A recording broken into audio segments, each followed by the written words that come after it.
नमस्कार, मैं हूं कुमार अनिल।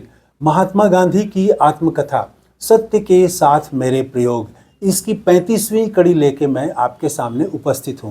पिछली कड़ी में हम लोगों ने बात की थी कि गांधी जी ने ईसाई धर्म स्वीकार करने से क्यों इनकार कर दिया था, वो हम बात कर चुके हैं। आज हम बात करेंगे कि मुकदमा खत्म हो गया वहाँ, और मुकदमा खत्म होने के बाद अब उनको दक्षिण अफ्रीका से हिंदुस्तान लौटना है।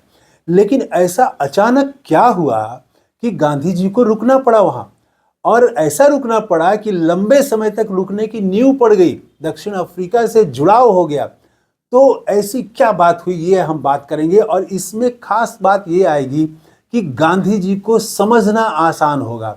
आज की कड़ी से गांधी जी को समझना भी आसान होगा कि क्या चीज़ थी जो गांधी जी को खड़ा कर देती थी, विरोध करने के लिए, लड़ने के लिए, संघर्ष करने के लिए क्यों वो खड़े हो जाते थे। तो गांधी को क्या थे, भीतर से गांधी क्या है, ये भी हम समझ पाएंगे। तो हुआ ये कि प्रिटोरिया में मुकदमा चल रहा था और मुकदमा समाप्त हो गया। समाप्त भी अद्भुत तरीके से हुआ। वो आप जानते हैं, पिछली कड़ी में हम लोग बात कर चुके हैं कि गांधी जी ने कहा कि वकालत के पेशे से उन्हें घृणा हो गई थी। वकालत का मतलब था कि केस को ज़्यादा से ज़्यादा लंबा खींचना, और दोनों पक्षों का उसमें आर्थिक बर्बादी होती थी, तनाव बढ़ता था, वो काम नहीं कर पाते थे। तो वकील का काम होता है कि ज़्यादा से ज़्यादा लंबा खींचे मुकदमे को, एटीएम कार्ड की तरह इस्तेमाल करें अपने मुवक्किल को। तो इसके बजाय गांधी जी ने ये देखा कि दोनों पक्ष हमारे अपने ही हैं, दोनों बर्बाद हो जाएंगे।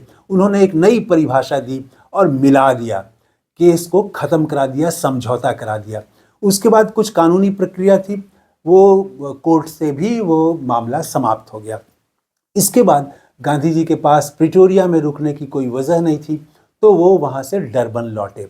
अब सेठ अब्दुल्ला के यहाँ वो गए जहाँ वो ठहरे हुए थे, और वहाँ से अब उनको हिंदुस्तान लौटना था। अपना सारा बोरिया बिस्तर वो बांधने लगे, टिकट भी कटा लिया गया उनके लौटने का, सब कुछ हो गया, अब लौटना है। लेकिन सेठ अब्दुल्ला से तो इस बीच लगाव हो गया था गांधी जी का, उन्होंने ही बुलाया था उनको, और बहुत सारी बातें हुई थी सेठ अब्दुल्ला से। इस्लाम के बारे में भी बात करते थे सेठ अब्दुल्ला, और केस के बारे में, और वो सब चीज़ देखा सेठ अब्दुल्ला ने भी कि गांधी जी कितने दिल के साफ़ हैं, और आदमी के प्रति, इंसान के प्रति, हिंदुस्तानियों के प्रति उनके दिल में कितना लगाव है, ये सब उन्होंने देखा था। तो यूं ही कैसे उनको हिंदुस्तान आने देते। तो सेठ अब्दुल्ला ने एक सामूहिक भोज दिया, पार्टी रखी, और वो सिडेनहैम नाम की एक जगह है, वहाँ पर उन्होंने एक भोज का आयोजन किया, और सारे जो प्रमुख हिंदुस्तानी थे सबको वहाँ पर आमंत्रित किया। और दिन भर का कार्यक्रम था, गांधी जी पहुँच गए, और गांधी जी तो एक एक मिनट का इस्तेमाल करते हैं। गांधी जी ने देखा कि वहाँ दिन भर का काम है, दिन भर वहाँ रुकना है, तो वो अखबार लेते गए कई दिनों का, और वो अखबार बैठ के पढ़ रहे थे। इसी बीच उनकी नज़र एक खबर पर पड़ी। खबर थी इंडियन फ्रेंचाइज, और उस खबर में बताया गया था कि वहाँ जो धारा सभा है, वहाँ पर भी ये बहस चल रही थी कि भारतीयों को जो मताधिकार मिला हुआ है, उस मताधिकार को ख़त्म कर दिया जाए। धारा सभा मतलब असेंबली समझ लीजिए, जहाँ पर नियम कानून बनते हैं, और वहाँ प्रतिनिधि चुन के जाते हैं, तो और वो चुन के लोगों के वोट से जाते हैं। वो मताधिकार था, और भारतीयों को भी मताधिकार वहाँ मिला हुआ था नेटाल में। तो वो जो है वो खबर उन्होंने देखी तो चौंके गांधी जी। गांधी जी ने सेठ अब्दुल्ला से पूछा कि क्या आपको मालूम है कि आपका मताधिकार खत्म करने के लिए चर्चा हो रही है, एक बिल आया हुआ है और धारा सभा में बहस चल रही है, अगर वो बिल पास हो गया तो सेठ अब्दुल्ला ने कहा कि हमको तो कोई जानकारी नहीं है। फिर उन्होंने पूछताछ की तो मालूम हुआ कि भोज में जितने हिंदुस्तानी आए थे, किसी को मालूम नहीं था कि उनके मताधिकार छीन लेने के लिए बहस चल रही है धारा सभा में, और वो बिल अगर पास हो गया तो उनका मताधिकार खत्म हो जाएगा। तो गांधी जी ने पूछा सेठ अब्दुल्ला से कि भाई आपको कैसे नहीं मालूम है। तो उन्होंने कहा कि भाई हम तो सिर्फ बिजनेस की बात जानते हैं, अगर व्यापार को नुकसान होता है तो हमको पता चलता है। जैसे वो एक जगह थी जहाँ पर उनका ऑरेंज फ्री, तो वहाँ पर इन्होंने, सेठ अब्दुल्ला ने बहुत मुश्किल से अपना व्यापार जमाया था, लेकिन वहाँ पर ऐसे कानून, ऐसे नियम बना दिए गए कि हिंदुस्तानियों के लिए वहाँ व्यापार करना कठिन हो गया। और बहुत नुकसान हुआ सेठ अब्दुल्ला को, वहाँ से जड़ से उखड़ गए। तो ऐसे बहुत जगह ऐसे कानून बनते थे। प्रिटोरिया में भी हम लोग देख चुके हैं कि किस तरह से कानून था, रात के 9 बजे के बाद आप टहल नहीं सकते हैं, कोई हिंदुस्तानी घर से बाहर नहीं निकल सकता है। तो ऐसे बहुत सारे कानून आए वो, और फ्री ऑरेंज में इनका बिजनेस बर्बाद हो गया था। तो सेठ अब्दुल्ला ने कहा कि हम तो उतना ही जानते हैं, उसके अलावा तो हमको कुछ पता ही नहीं चलता है। और उसमें हमने कोशिश की तो कोशिश की और हम, लेकिन हमारे तो आँख और कान जो हैं वो यहाँ के वकील हैं और वो सब गोरे हैं। तो गोरे वकील अब वो कैसे लड़ते हैं, क्या लड़ते हैं पता नहीं, लेकिन हमें सफलता नहीं मिली, हमें बहुत नुकसान हुआ ऑरेंज फ्री स्टेट में।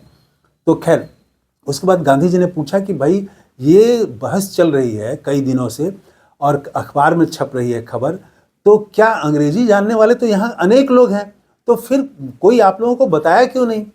तो सेठ अब्दुल्ला ने बताया कि अंग्रेजी जानने वाले लोग हैं, लेकिन वो सब ईसाई हैं, और वो ईसाई जो हैं वो पादरियों के चंगुल में हैं। अब पादरियों के साथ रहते हैं, तो इसीलिए वो अपने को हिंदुस्तानी मानते ही नहीं हैं, अब वो हमसे मिलते भी नहीं हैं। तो गांधी जी के मन में ये बात आई कि ये तो एक उनको बड़ा सवाल लगा कि भाई आप ईसाई हैं तो क्या हुआ, आप हिंदुस्तानी हैं, ईसाई बन गए आप अगर, तो इससे आपकी हिंदुस्तानियत कैसे ख़त्म हो जाएगी?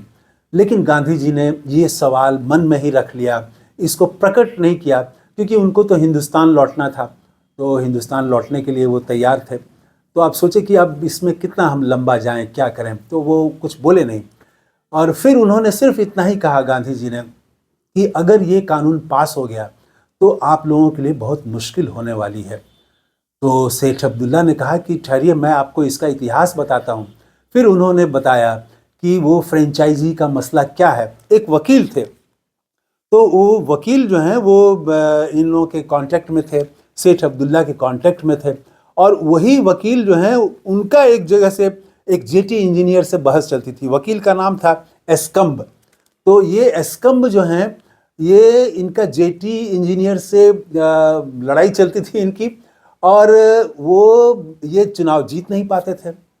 एस्कम्ब, मिस्टर एस्कम्ब वकील थे, और तो उन्होंने प्रेरित किया इन हिंदुस्तानियों को कि आप लोग अपने मतदाता सूची में नाम दर्ज करा लीजिए। तो सेठ अब्दुल्ला ने फिर प्रयास किया और बहुत सारे हिंदुस्तानी मतदाता सूची में अपना नाम उन्होंने दर्ज कराया, मतदाता हो गए, और इन लोगों ने सबने एस्कम्ब को वोट दिया, एस्कम्ब जीत भी गए।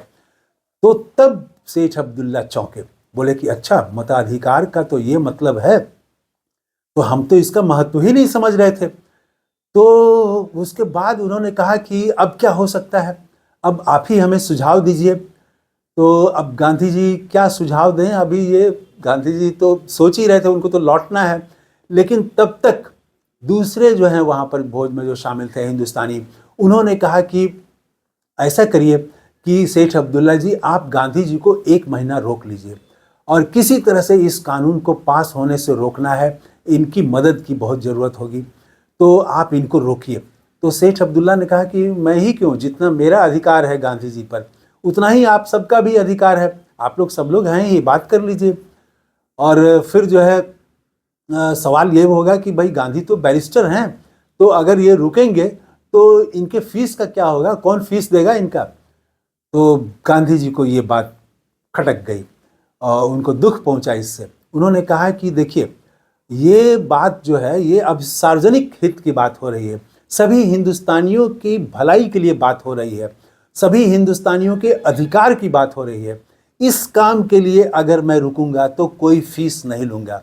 अब आप समझिए गांधी को, वो केस के लिए गए थे तो वहाँ भी उन्होंने क्या कर दिया, केस को लंबा खींचने के बदले 1 साल का कॉन्ट्रैक्ट था, कोशिश तो ये करनी चाहिए थी कि केस लंबा खींचता और 1 साल के बदले 2 साल गांधी जी वहाँ रहते और ज़्यादा पैसा मिलता उनको वहाँ से। लेकिन उन्होंने केस भी जल्दी ख़त्म करा दिया। अब यहाँ पर वो कह रहे हैं कि ये सार्वजनिक काम है, हिंदुस्तानियों के मान सम्मान की बात है, ये प्रतिष्ठा की बात है, इसलिए इस काम के लिए तो मैं फीस नहीं लूँगा, गांधी जी ने ये कहा। तो इसका मतलब हो गया कि अब तो रुकेंगे गांधी जी वहाँ पर। इसके बाद गांधी जी ने कहा कि ठीक है, मैं रुकूंगा, फीस तो नहीं लूँगा मैं, लेकिन इसके बावजूद कुछ खर्च तो ज़रूर होगा, क्योंकि बहुत सारे तार करने होंगे और बहुत सारे लोगों से संपर्क करना होगा, उसमें ट्रेन से गाड़ी से आना जाना होगा, तो आने जाने सफ़र में खर्च को करना पड़ेगा। कुछ पुस्तकें खरीदनी पड़ेंगी मुझे, कुछ साहित्य भी छपवाना पड़ेगा हम लोगों को, पर्चे छपवाने पड़ेंगे, पैम्फलेट लिफलेट छपवाना पड़ेगा, उसमें खर्च आएगा। और हो सकता है हमें यहाँ के जो वकील हैं उनसे भी राय लेनी पड़े, तो उनको पैसा देना पड़ेगा। तो ये मिला के कुछ खर्च तो है। और एक बात ये है कि ये अकेले की बात नहीं है, इसमें सबका सहयोग चाहिए और कुछ लोगों को इसमें ज़्यादा समय देना पड़ेगा।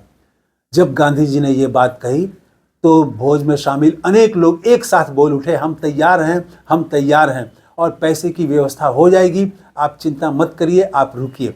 उसके बाद तो माहौल ही बदल गया वहाँ पर, और जो भोज के लिए इकट्ठा हुए थे लोग वो कार्यकारिणी सभा में बदल गई। अब वहाँ काम की बातें होने लगी और गांधी जी का दिमाग भी बहुत तेजी से चलता था। उन्होंने पूरी योजना बना ली कि किस तरह से इस लड़ाई को लड़ना है। और उसके बाद गांधी जी जो है वो बोरिया बिस्तर जो बांध चुके थे हिंदुस्तान लौटने के लिए, फिर उन्होंने खोला उसको और वो कहते हैं कि यहाँ पर जब मैं रुका तो ये लंबे समय तक प्रवास का नींव भी यहाँ से पड़ गया। तो गांधी जी ने एक इसको जो इस चैप्टर की जो शुरुआत की है उसमें 2 पंक्ति की एक कविता लिखी है। कविता है कि खबर नहीं इस जुग में पल की, खबर नहीं इस जुग में पल की, समझ मन को जाने कल की। कल क्या होगा कौन जानता है। तो गांधी जी तो बोरिया बिस्तर समेट चुके थे लौटने के लिए, लेकिन देखिए भारतीयों के साथ जो अन्याय हो रहा था, जो अत्याचार हो रहा था और जो उनका मताधिकार छीना जाना था, छीनने की तैयारी हो रही थी, तो गांधी जी डट गए। ये हैं गांधी। इस वीडियो में इतना ही। थैंक यू, धन्यवाद, जय हिंद।